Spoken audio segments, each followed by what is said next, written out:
one-off ideas that didn't have longevity fail.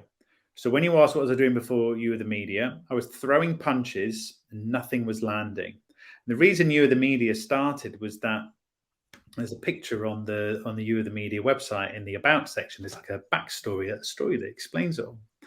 And at the start of it all, I was realizing I was wasting so much money on sales promotion techniques. So I was spending money on making cupcakes for prospects, potential clients, and would go out and we would deliver the cupcakes in nice boxes with the company logo on to businesses.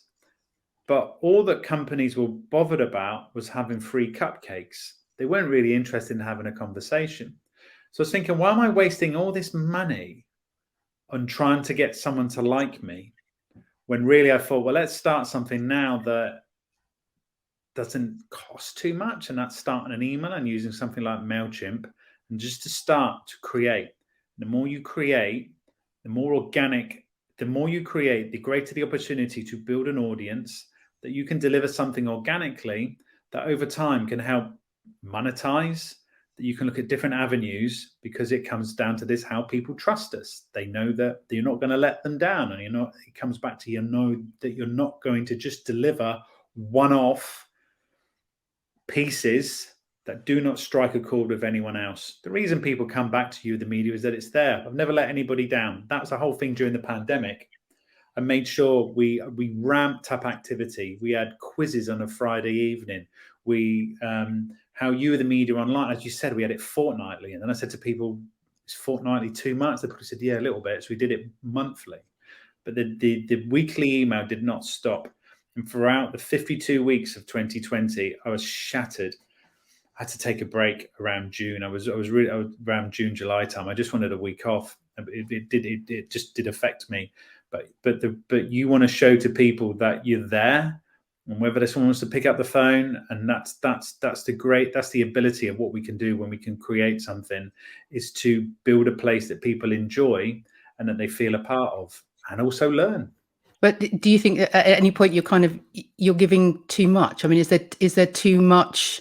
I mean, obviously we pay for the lunch club, but I'm just wondering whether what was the benefit of giving it all for the learning is all free. The newsletter is free, and I have to say I read the newsletter every single week. It's just it's valuable content for me. Yeah. I mean, so what is it behind? I mean, you've spoken about community slightly, but maybe go more into the fact of building that community and how all this kind of free content can help do that. That's a really good question, Jackie, because there's a lot that's happening at the minute in terms of how we need to create paid subscriptions, and we see it with places like Substack, which is how we can create newsletters that people pay for the privilege. But when you have small audiences, or hardly any audience, no one is going to pay for your work. The reason I've created a lot of my work for free, the email that's free and everything else, is that it indirectly leads to income, whilst at the same time, hey, it all helps give my reputation a boost. So my unwritten contract is that I will be your paper boy and other people's paper boy on 6:30 on a Thursday morning. And the reason I do that is that when it comes to my turn to ask, to say, look, we have this event, we have the conference, we did You Are the Media Learning this year. It's almost a way to say, look, me giving all this stuff away for free is that I want people to see how I work. I want people to understand my perspective and the angle that I'm coming from. And when I send the email as well, it's that 80-20 rule. So 80% based on the value that I create and ideas that I share with the audience, and 20% is still there to sell. Otherwise, the You Are the Media started off as a side project, but where it's going, it's becoming the main thing, my main business, as it were.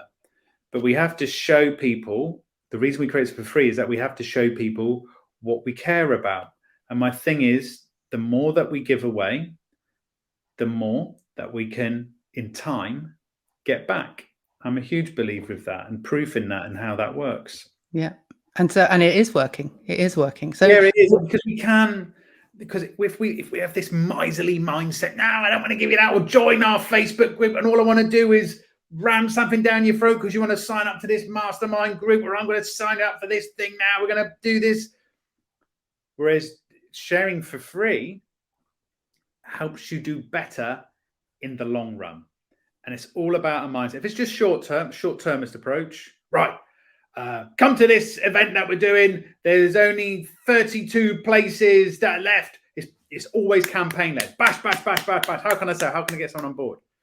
Because if you're thinking, right, I'm tuned into this for the long haul. I want people to come on board. I'm going to share my ideas. I'm going to introduce other people. I'm going to connect with people. I'm going to make friends as well while we're doing it. So I'm saying that we don't always have to close the door when we could put the welcome mat out there for people, because it's the free content that paves the way for people to pay for your work.